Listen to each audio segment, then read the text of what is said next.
कन्या राशि वालों के लिए राहु का नक्षत्र परिवर्तन अपने खुद के नक्षत्र शतभिषा से मंगल देव के नक्षत्र धनिष्ठा में संचरण करना वास्तव में एक बड़ा गेम चेंजर साबित होने वाला है। वो कन्या राशि वाले मित्र जो बहुत दिनों से बड़ी जिम्मेवारियों से, कर्ज से, कंपटीशन से, दुश्मनी से परेशान थे, उनके लिए वास्तव में ये टाइम फ्रेम एक बहुत बड़ी रिलीफ लेके आया है। यहाँ आपको ये याद रखना चाहिए कि राहु नक्षत्र परिवर्तन 2026 कन्या राशि वालों के लिए किसी वरदान से कम नहीं है। बहुत विस्तार से इसकी व्याख्या करेंगे।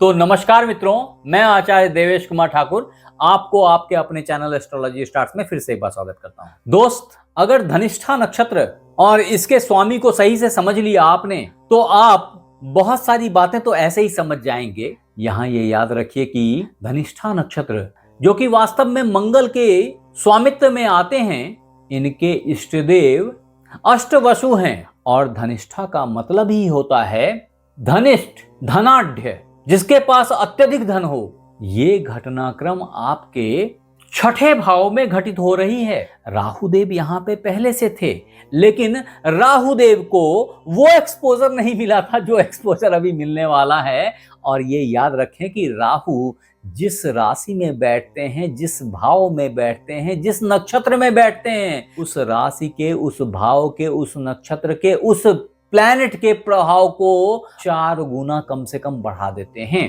कहने का मतलब है कि अभी ये घटनाक्रम आपके छठे भाव में घट रही है और यहाँ मंगल की ऊर्जा बहुत ही अदम्य है। ऐसी स्थिति में वास्तव में ये एक अंगारक योग बन जाएगा अगर आपने इस ऊर्जा को चैनलाइज नहीं कर लिया तो। और इसको चैनलाइज करने के लिए आप चाहें तो डमरू भी बजा सकते हैं, क्योंकि ये याद रखें कि अष्टवसु भगवान शिव का डमरू बजाते हैं और ये धनिष्ठा नक्षत्र का नक्षत्र चिन्ह है। ऐसी स्थिति में कन्या राशि वालों, आपने ये समझ लेना चाहिए कि धनिष्ठा नक्षत्र के 4 चरणों में राहुदेव सबसे पहले चतुर्थ चरण में प्रवेश करेंगे। कारण कि राहुदेव और केतुदेव उल्टे चलते हैं, ऐसे चलते हैं, जबकि बाकी सारे ग्रह ऐसे चलते हैं। ये सदैव वक्री रहते हैं। अब इसका आप पे क्या प्रभाव होगा, इसको समझने के लिए आपने नक्षत्र चरण के प्रभाव को समझना पड़ेगा। और ये याद रखेंगे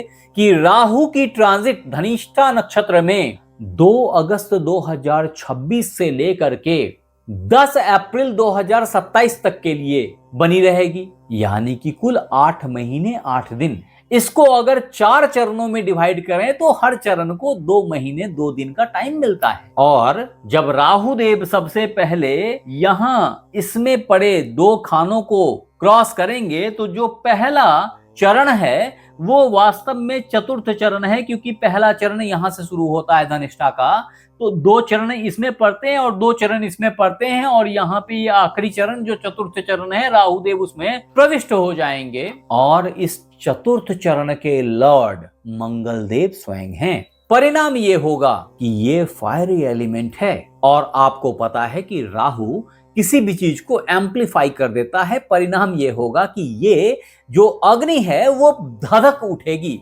अत्यधिक प्रज्वलित हो जाएगी। ऐसी स्थिति में आप अगर जॉब सर्च कर रहे थे, अगर फाइट देना चाह रहे थे कंपटीशन को, अगर दुश्मनी ले रहे थे मोल, इन सब में आपके दुश्मन परास्त हो जाएंगे। आपकी बुद्धि के सामने खड़ा होना संभव ही नहीं होगा, चाहे ऑफिस के दुश्मन ही क्यों ना हो। वो कॉम्पिटिटर्स बहुत दूर हो जाएंगे, बहुत पीछे हो जाएंगे। ये वो वक्त होगा जब आपके अंदर में अदम्य साहस, जबरदस्त ऊर्जा और ऐसी निडर शक्ति होएगी जो किसी भी चीज को थ्रेट देने के लिए काफी है।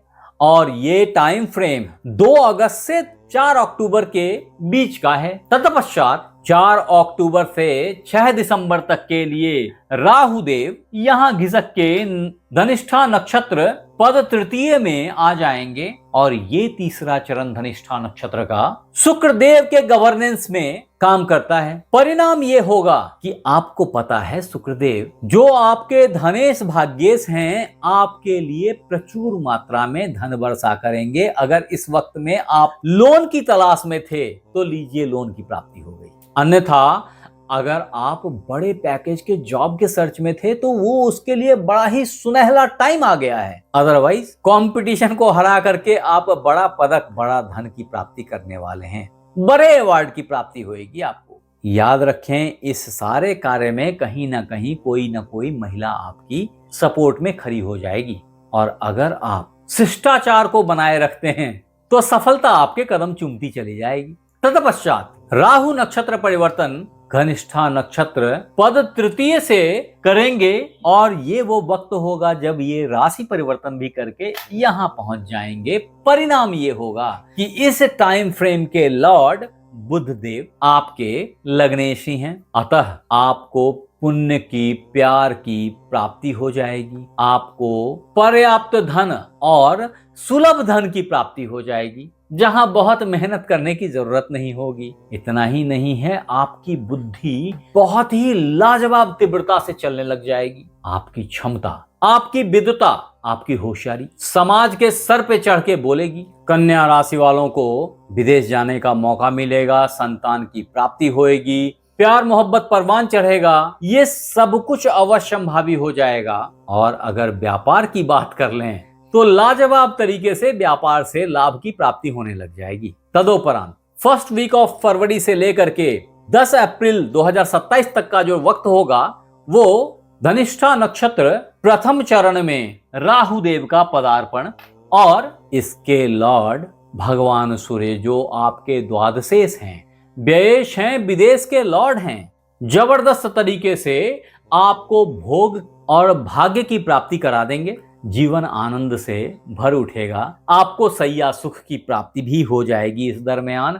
ये सब कुछ लगभग अवश्यंभावी है, लेकिन जो खास बातें हैं वो ये हैं कि इस मंगल के धनिष्ठा नक्षत्र में राहु का गोचर, जो कि कन्या राशि, कन्या लग्न, वर्गो जोडियाक साइन वालों के लिए एक बहुत बड़ा उलटफेर तो लेके आ ही रहा है, संग ही आपको शत्रुहंता भी बना रहा है, आपको पराक्रमी भी बना रहा है, आपको पुण्यात्मा भी बना रहा है, आपको अत्यधिक धनवान भी बना रहा है। अब मित्र, राहु नक्षत्र परिवर्तन 2026 कन्या राशि वालों के लिए जो सिक्के का दूसरा पहलू है, जो परेशानियां हैं, वो है कि आपने आपके स्वास्थ्य का ख्याल रखना बहुत जरूरी है। वास्तव में आपको ब्लड जन्य समस्याओं से सावधान रहने की जरूरत है, आपको पाइल्स जन्य समस्याओं से सावधान रहने की जरूरत है, या अन्य यौन रोगों से सावधान रहने की जरूरत है। संग ही पेट की कुछ समस्याओं से भी चौकन्ना रहने की जरूरत होगी। कुछ ऐसी भी बीमारियां दिख सकती हैं जो समझ में नहीं आए कि वास्तव में हो क्या रहा है, और अगर आपने इसका केयर नहीं किया तो ये आपको हॉस्पिटल तक ले जा सकता है। तो थोड़ा सा सावधानी बरतें, चोट से बचें, इन्फेक्शन से बचें, क्योंकि इनकी प्रोमिनेंसी साफ दिखती है। और दोस्त, अगर आपको कभी भी इस तरह की परेशानी दिखे जिसमें आपका शक राहु के ऊपर चला जाए, तो ऐसी हालत में जो आपके लिए रामबाण उपाय है वो है शतंजा को 7 तरीके के अनाज को अपने सर के ऊपर 7 बार बार करके पक्षियों को डाल देना। अगर ऐसा करेंगे तो आप राहु जन्य बहुत सारी समस्याओं से बाहर आ जाएंगे। आपके लिए जो दूसरा रामबाण उपाय है वो है आवारा कुत्तों को 4 बिस्किट नित्य खिलाना। ये याद रखेंगे कि भारत का कानून क्या बोलता है इसके बारे में। तदोपरांत जो आपके लिए तीसरा रामबाण उपाय है वो है भगवान गणेश को 3 दुर्बादल नित्य किसी भी बुधवार से अर्पित करना। अगर ऐसा करेंगे तब भी आप बहुत सारे परेशानियों से बाहर हो जाएंगे। आपके लिए जो चौथा रामबाण रत्न है वो है एक अच्छा ब्राजीलियन पन्ना। इसके धारण करने से भी आप बहुत सारी बीमारियों से बच के निकल जाते हैं, बहुत सारे कष्टों से बच के निकल जाते हैं। लेकिन फिर भी याद रखेंगे कि मैं कभी भी बिना कुंडली देखे रत्न धारण करने की सलाह नहीं देता। आप मुझे जरूर बताएं कि ये वीडियो आपको कैसा लगा, और अगर अच्छा लगा तो इसे लाइक करें, सब्सक्राइब करें, शेयर करें, बेल बटन को दबाना बिल्कुल ना भूलें ताकि मेरी हर नई वीडियो इंस्टेंटली आप तक पहुंच जाए। और अगर ये वीडियो आप फेसबुक पे देख रहे हैं तो फॉलो कर लें। आप हमारे साथ बने रहे, इसके लिए बहुत बहुत धन्यवाद। आपसे फिर मिलते हैं अगले एपिसोड में, तब तक अपना ख्याल रखें। राधे राधे।